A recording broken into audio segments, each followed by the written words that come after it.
खिलाफत को तस्लीम नहीं करेंगे, यजीद की बैत को तस्लीम नहीं करेंगे, इसलिए कि वो मुसलमानों के रहनुमा बनने के लायक ही नहीं है।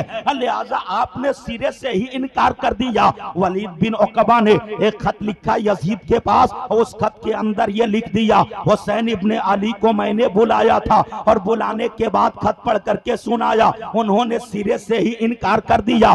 जब ये खबर पहुंची है यजीद के पास, तो यजीद ने दूसरा खत लिखा, उसके अंदर लिखा था कि ये वलीद बिन उकबा हुसैन इब्ने अली को बुलाना और बुलाने के बाद उन्हें दौलत की लालच देना, उन्हें हुकूमत की लालच देना, उन्हें किसी सूबे की गवर्नरी की लालच देना, उन्हें खजाने की लालच देना और उनसे कहना कि ये हुसैन इब्ने अली अगर आप यजीद की बैत कर लेते हैं तो यजीद आपको किसी सूबे का गवर्नर बना देगा, अगर आप यजीद की बैत कर लेते हैं यजीद आपको महल अता कर देगा, अगर आप यजीद की बैत कर लेते हैं तो यजीद खजाने की चाबियां आपके कदमों में डाल देगा, अगर आप यजीद की बैत कर लेते हैं तो यजीद आपके पांव की जूतियों को अपने सर का ताज बना लेगा।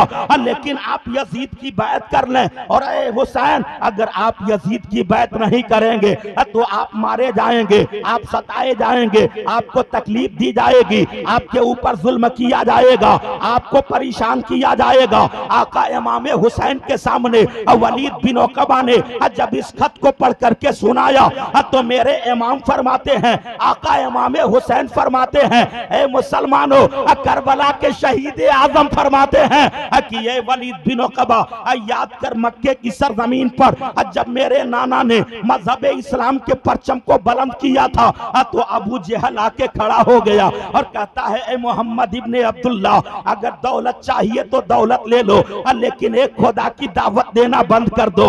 अगर औरत की सबसे खूबसूरत औरत चाहिए तो वो औरत भी तुम्हें अता कर देंगे, लेकिन आप अपने मिशन से बाज आ जाओ, अपने दीन को फैलाना बंद कर दो। जितनी दौलत कहोगे, जितना सोना चांदी कहोगे, हीरे जवाहरात कहोगे, वो सब हम देने के लिए तैयार हैं, लेकिन अपना दीन फैलाना बंद कर दो। हुसैन कहते हैं, ए वलीद बिन उकबा जब मेरे नाना को दौलत की लालच दी गई थी तो मेरे नाना ने कल मक्के की सरजमीन पर उस अबू जहल की दौलत को अपने पांव के ठोकरों से ठुकरा दिया था और एक खुदा के परचम को बुलंद किया था। ए जालिम आज हमें दौलत की लालच दे रहा है। हुसैन को दौलत से मोहब्बत नहीं, हुसैन यजीद की दौलत को ठुकराता है और नाना की शरीयत को गले का हार बनाता है। ये है मेरे हुसैन, ये है मेरे हुसैन। हुसैन ने दौलत को ठुकरा दिया, नबी की शरीयत को गले का हार बना लिया, नबी के दीन को सर का ताज बना लिया। आज कुछ लोग कहते हैं कि हुसैन करबला में दौलत के लिए गए थे। हुसैन को दौलत की जरूरत क्या थी? हुसैन तो इतना पावरफुल थे, इतना पावरफुल थे कि एक बार कह देते कि मौला मुझे हुकूमत चाहिए तो अरब की क्या अल्लाह पूरी दुनिया पे हुकूमत अता कर देता, पूरी दुनिया पे हुकूमत अता कर देता। हुसैन इतना पावरफुल थे। एक आदमी ने मुझसे कहा, अगर हुसैन इतना पावरफुल थे तो करबला में प्यासे क्यों शहीद हो गए? नहरे फुरात बगल में जारी था, नहरे फुरात का पानी पी लेना चाहिए, प्यासे शहीद नहीं होना चाहिए। मैं कहूंगा हुसैन का पावर देखना चाहते हो? हुसैन की पावर तो बात की बात है। हुसैन के गुलामों के गुलामों के गुलामों का गुलाम अजमेर की धरती पे गरीब नवाज आता है और आने के बाद जब पानी बंद किया जाता है तो अपने मुरीद को एक कासा दे करके भेजता है और कहता है जाके पानी से कह दे, ए पानी तुझे तेरा खाजा बुला रहा है। इतना सुनना था, पूरा आना सागर का पानी कटोरे में चला आता है। अगर हुसैन के खानदान का, हुसैन का एक गुलाम अगर पूरे आना सागर को एक कटोरे में जमा कर सकता है, मेरा हुसैन अगर अपनी ताकत दिखाने पर आ गया होता तो करबला में अपने खेमे में नहरे फुरात को बुला लिया होता।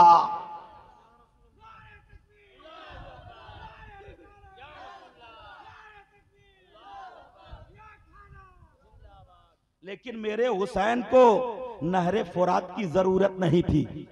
इसलिए अगर मेरे हुसैन ने नहरे फुरात को अपने होठों से लगा लिया होता तो नहरे फुरात का मर्तबा कहीं जमजम से बढ़ गया होता, जमजम से बढ़ गया होता। अगर हुसैन ने अपने होठों से लगा लिया होता, ऐ नहरे फुरात तू कितना बदनसीब था कि तुझको मेरे हुसैन ने अपने होठों से न लगाया। करबला शरीफ की सरजमीन पर नहरे फुरात का मालिक यजीद नहीं, नहरे फुरात का मालिक हुसैन थे। इसको भी मैं साबित कर सकता हूं। नहरे फुरात का मालिक यजीद नहीं, नहरे फुरात का मालिक कौन थे? हुसैन। आप कहेंगे कैसे? तो हजरत अब्बास की जिंदगी पढ़िए। हजरत अब्बास से जब सकीना ने कहा चचा बहुत तेज प्यास लगी है, तो हजरत अब्बास ने मशकीजा लिया और घोड़े पर बैठे नहरे फुरात में उतर गए। 5000 का लश्कर पहरे पे लगा हुआ है, उसके बावजूद भी उतर गए। और उतरने के बाद मशकीजे में पानी भर भी लिया और पानी को ऊपर उठा के लहरा के यजीदियों को दिखा दिया और ये पैगाम दिया है, यजीदियों जरा सच बताना, इस वक्त पानी तुम्हारे कब्जे में है या हुसैन के भाई के कब्जे में है? मेरे हुसैन के भाई हजरत अब्बास ने पानी को ऊपर से लहरा करके गिराया, पिया नहीं, ऊपर से लहरा के गिराया। अगर चाहते तो पी लिए होते, लेकिन दिखाना था यजीदियों को और ये बताना था कि तुम्हारा 5000 का लश्कर इस पानी से जब नहीं रोक पाया तो ये पानी कल भी हुसैन के कब्जे में था, ये पानी आज भी हुसैन के कब्जे में है और ये पानी कयामत तक हुसैन के कब्जे में रहेगा। हज़रात, करबला शरीफ की सरजमीन पे मैं आपको बहुत जल्द पहुंचाने वाला हूं, लेकिन एक सरसरी नजर डाल रहा हूं ताकि बात अच्छी तरह से समझ में आती जाए। आप घबराए तो नहीं है? किसी को नींद तो नहीं आ रही है? इमाम हुसैन को वलीद बिन उक़बा बार बार कह रहा था कि आप यजीद की बैत कर ले। बात यही तो छूटी थी, आप यजीद की बैत कर ले। और हुसैन ने हर तरह से इनकार कर दिया और जब हर तरह से इनकार किया तो वलीद बिन उक़बा ने एक मशवरा दिया, कहा कि ए इमाम हुसैन, आपके लिए बेहतर यह है कि आप मदीना छोड़ करके मक्का चले जाएं, आप मदीना छोड़ के मक्का चले जाएं, आपके हक में ये बेहतर होगा। इसलिए कि आप अगर यहाँ रहेंगे तो यजीद अपनी फौज को भेजेगा, आपके वजह से मक्के में लड़ाई होगी, मक्के के लोगों के नाहक खून बहेंगे, मक्के की जमीन पर खून की नदियां बह जाएंगी, मदीने के जमीन पर खून की नदियां बह जाएंगी। मदीने में यजीद का जो फौज आएगा मदीने के लोगों पर जुल्म सितम का पहाड़ तोड़ेगा। इससे बेहतर यह है कि आप मदीना छोड़ के मक्का चले जाएं। आका इमाम हुसैन ने कहा, ए वलीद बिन उक़बा, अगर ऐसी बात है तो हुसैन इसके लिए तैयार है। आका इमाम हुसैन घर गए, जाने के बाद अपने असहाब को इकट्ठा किया, उनसे मशवरा किया। मशवरा करने के बाद एक दिन आया कि आपने तैयारी कर ली कि फला दिन को निकला जाएगा। ऊंटों के ऊपर कजावे कसे जाने लगे, सारे सामान सही किए जाने लगे, घर के अंदर सारी तैयारियां होने लगी। इमाम हुसैन का ये काफिला आज मदीनतुर रसूल की जुदाई में मदीना को छोड़ करके मक्का के लिए रखते सफर बांधने वाला है। आका इमाम हुसैन ये छोटा सा काफिला लेके अब मगरिब के वक्त घर से निकलते हैं और जब मगरिब के वक्त निकलने वाले, अब मगरिब की नमाज के बाद निकलने वाले थे तो आका इमाम हुसैन ने अपनी बहन ज़ैनब से कहा, ए मेरी बहन ज़ैनब, अब तो मदीना छूट रहा है, वो मेरे मुस्तफा का मदीना, जो मदीना यसरब था तो मेरे नबी ने उसे मदीना बनाया। वो मेरे मुस्तफा का मदीना जहां पे जन्नतुल बकी मौजूद है, वो मेरे नबी का मदीना जहां पे जन्नत की कियारी मौजूद है, वो मेरे नबी का मदीना जहां पे मेरे नाना का गुंबदे खजरा मौजूद है। जब मेरे नबी बाहयात थे तो इरशाद फरमाते थे, मन ज़ारा कबरी वजबत लहू शफाअती, जिसने मेरे गुंबदे खजरा को अपनी माथे के निगाहों से देख लिया, कल मैदाने महशर में मैं उसकी शफाअत करूंगा।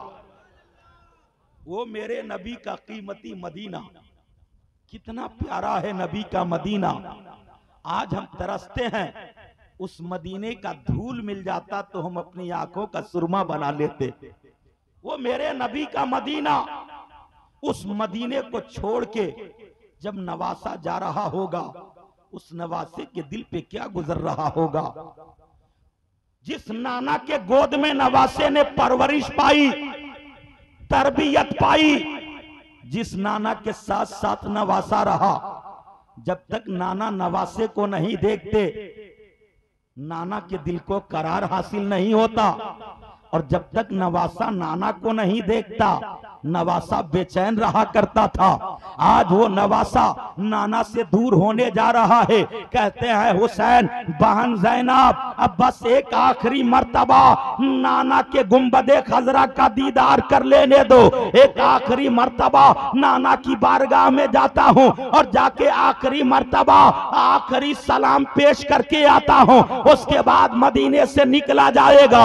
आका इमाम हुसैन पहुंचे हैं और नाना जान के रोज़े अनवर के करीब गए। हजारों कतार रो रहे हैं और रोते रोते अर्ज करते हैं नाना मैं आपके वही गोद का पाला हुसैन हो कि आप मुझे गोद में बैठाया करते थे, आप मुझे कांधे पे बैठाया करते थे, आप मेरा रोना बर्दाश्त नहीं कर पाते थे। ऐ नाना मुझे खूब याद है आप सजदे में होते थे, मैं आपके पुश्ते अनवर पे सवार हो जाता था, आप सजदे को लंबा कर दिया करते थे। ऐ नाना मैं आपका वही हुसैन हूँ जुमा के दिन मस्जिद में पहुंच जाता था, आप मेरे लिए खुतबा बंद करके अब मुझे कलेजे से लगा लिया करते थे। ऐ नाना मैं आपका वही गोद का पाला हुसैन हूँ जब आपने मुझे कांधे पे बैठाया था। ऐ नाना मुझे खूब याद है मैं आपके कांधे पे बैठने के बाद मैंने कहा था नाना क्या मैं घोड़े पर सवार हूँ, तो आपने कहा था हाँ नवासा तू घोड़े पर सवार है। तो मैंने कहा था नाना जो घोड़े पर सवार होता है उसके हाथ में घोड़े का नकी, उसके हाथ में घोड़े का लगाम होता है। ऐ नाना मेरे हाथ में तो कोई लगाम नहीं है।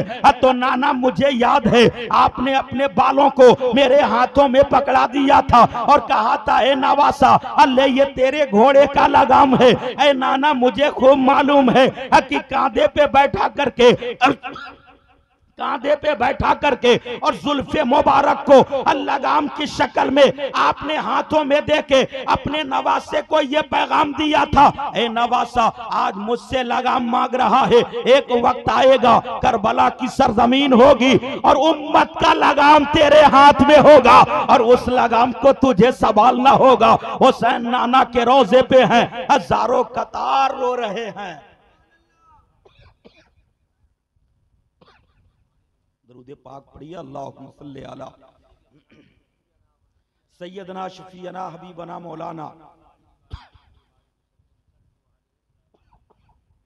हुसैन नाना की बारगाह में आखिरी सलाम पेश करते हैं, जिसको एक शायर ने लिखा है कि मज़ारे मुस्तफ़ा पर शाम होते ही इमाम आए, मज़ारे मुस्तफ़ा पर शाम होते ही इमाम आए, इजाजत के गरज से आखिरी करने सलाम आए, इजाजत के गरज से आखिरी करने सलाम आए।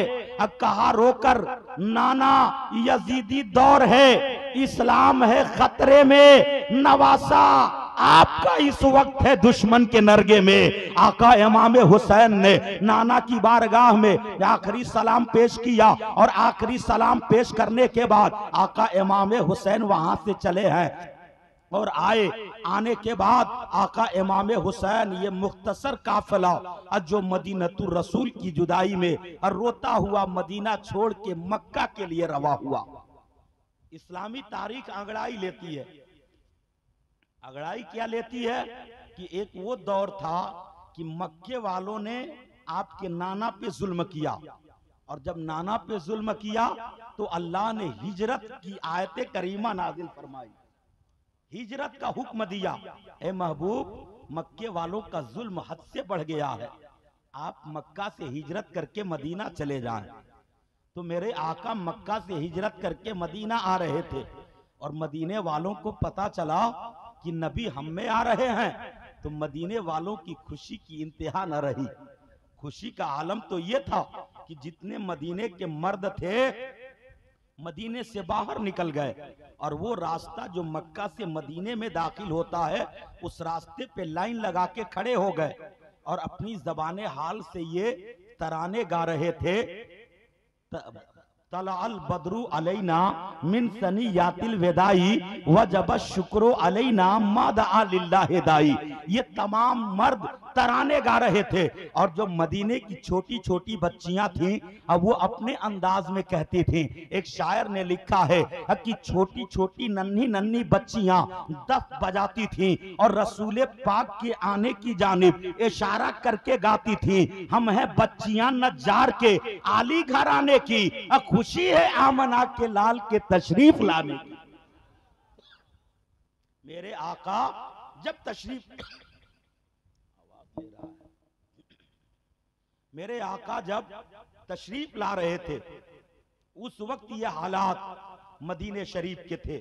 खुशी का आलम ये था, हजरात आज मेरे नबी का नवासा उसी मदीना को छोड़ के मक्का जा रहा है और जब मक्का जा रहा है और मक्के के लोगों को पता चला नबी का नवासा मुझ में तशरीफ ला रहा है तो आलम यह है कि मक्के वाले भी तराने गा रहे थे। मक्के वाले भी तराने गा रहे थे।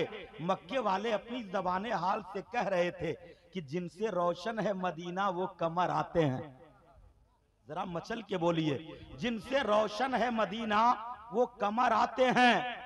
हजरते सरवरे आलम के पेसर आते हैं, हजरते फातिमा के लखते जिगर आते हैं, हजरते फातिमा के लखते जिगर आते हैं, हजरते मौला अली के नूरे नजर आते हैं, हजरते मौला अली के नूरे नजर आते हैं। आज मक्के के लोग तराना गा रहे हैं। मेरे हुसैन मक्के की सरजमीन पर पहुंचे और पहुंचने के बाद 3 महीना दिन तक आप मक्के की सरजमीन पर अमन अमान के साथ आपने जिंदगी गुजारी। कहीं से कोई दिक्कत कोई परेशानी नहीं। आप वक्त वक्त पे इबादत और रियाजत में अपने आप को मशगूल करते रहे। यहाँ तक कि वो कूफे वाले जब उन्हें पता चला कि हुसैन मदीना से हिजरत करके मक्का चले गए हैं तो वो कूफी खत भेजते थे। पहले मदीने में भेजते थे, अब जब मक्के में हुसैन आ गए तो मक्के में भेजने लगे और मक्के में भेज करके हुसैन को बुलाने के लिए उस खत में लिखा करते थे, ऐ हुसैन इब्ने अली यजीद बहुत बड़ा जालिम है। अगर यजीद की हम लोगों ने बैत कर ली और आप हम में तशरीफ नहीं लाते हैं और कल मैदान महशर में अगर खुदा हमसे पूछ लिया यजीद जैसे जालिम की तुम लोगों ने अब बैत क्यों की, तो हम लोग कहेंगे खुदा के सामने मौला उस वक्त तेरे नबी का नवासा मौजूद था और 150 खतूत भेज करके बुलाए, जब वो नहीं आया तो हम लोगों ने मजबूरन यजीद की बात कर ली। ऐ हुसैन उस वक्त अल्लाह के सामने आपके पास जवाब क्या होगा? आप अल्लाह के सामने शर्मिंदा हो जाएंगे। ऐ हुसैन आप जितना जल्द हो सके आइए ताकि हम आपकी हाथ पे बैत करेंगे। आप खलीफा के लायक हैं, आप मुसलमानों के पेशवा के लायक हैं, आप मुसलमानों के अमीर के लायक हैं। यजीद वो इसके नाअहल है, यजीद वो इसके लायक नहीं है। लिहाजा कूफियों ने जब इस तरह के खतूत लिख करके भेजे तो इमाम हुसैन ने मक्के की सरजमीन पर अजिल्ले असहाब को इकट्ठा किया और इकट्ठा करने के बाद से कहा कि ऐ सहाबा, कूफा जाना तो अलग की बात, मेरे सामने दीन का मसला खड़ा है, दीन का मसला है और इस मसले को हल करना ये मेरी जिम्मेदारी है। इस मसले को हल करना ये मेरी जिम्मेदारी है। लेकिन आपके असहाब ने कहा कि ए इमाम हुसैन, आप मक्के वालों पे एतमाद करते हैं, आप कूफे वालों पर एतमाद करते हैं, आप कूफे वालों पे भरोसा करते हैं। जिस कूफे वाले आपके बाप अली के साथ गद्दारी किए हों वो कूफे वाले अली के बेटे हुसैन के साथ कब वफादारी करेंगे? आप उन कूफे वालों से वफादारी की उम्मीद रखते हैं? ए हुसैन इब्ने अली, आप जहां पड़े हैं यहीं पड़े रहिए, आपको कहीं जाने की जरूरत नहीं है। वो भेजते रहे, उनका काम है भेजना, आप यहीं पे मौजूद रहिए। यहाँ तक कि खतूत पे खतूत आते गए। एक वक्त आया इमाम हुसैन ने अब फिर अपने असहाब को इकट्ठा किया, कहा कि मसला दीन का है और उसकी हिफाजत करना और उन मुसलमानों के ईमान और उनके अमाल को बचाना ये हुसैन की जिम्मेदारी है, हुसैन हर हाल में जाएगा। तो आपके असहाब ने कहा, इमाम हुसैन आप इस मामले में जल्दीबाजी ना फरमाएं, आपके लिए बेहतर यह है कि आप पहले किसी को भेजें कूफा और वो जाके कूफे के हालात का पता लगाए। अगर हालात अच्छे हों तो फिर वो वहां से खत लिखेगा, उसके बाद आप यहां से तशरीफ ले जाएंगे, और अगर हालात अच्छे ना हो तो आप हरगिज ना जाएं। तो इसके लिए हजरत मुस्लिम बिन अकील को इंतखाब किया गया। हजरत मुस्लिम बिन अकील जाएंगे और मुस्लिम बिन अकील तैयार हो गए, इमाम हुसैन का हुक्म था। और जब जाने लगे तो अपने दोनों बच्चों को साथ ले लिया, दोनों बच्चों को साथ ले लिया, मोहम्मद और इब्राहिम, दोनों बच्चों को साथ ले लिया और लेकर के कूफा की सरजमीन पर गए। वाकई कूफा वालों ने आपका इस्तकबाल किया। 24 घंटे के अंदर 40,000 कूफी आपके हाथ पर इमाम हुसैन की बैत कर लेते हैं, 24 घंटा के अंदर। लेकिन वो कूफी जो गद्दार थे, जो बेवफा थे, बैत तो कर लिया, बैत कर लिया तो हजरत मुस्लिम बिन अकील ने वहां से खत लिखा, ए नवासे रसूल आका इमाम हुसैन, यहाँ के लोग तो आपके बड़े चाहने वाले हैं, यहाँ के लोग तो आपको बड़े मानने वाले हैं।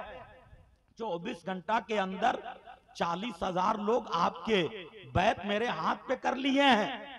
आप जितना जल्द हो सके आइए, मैं आपका गुलाम बन के आया हूं। तो इनकी मोहब्बत और जज्बे का ये आलम है, जब खुद आप आका बन के आएंगे तब इनका क्या आलम होगा। आप जितना जल्द हो सके आइए। ये खत कासिद लेके चला। अब उसके बाद क्या हुआ इमाम मुस्लिम के साथ, मैं तफसील में नहीं जाना चाहता, वरना अगर तफसील में जाऊं तो वक्त उसके लिए काफी दरकार है, और वक्त तकरीबन 12:30 होने वाला, लिहाजा मैं अब गुफ्तगू खत्म करने का वक्त भी हो गया और अभी मैं करबला भी नहीं पहुंच पाया। लेकिन बस 2-4 मिनट 5 मिनट और बर्दाश्त कर लीजिए, उसके बाद मेरी गुफ्तगू खत्म हो जाए।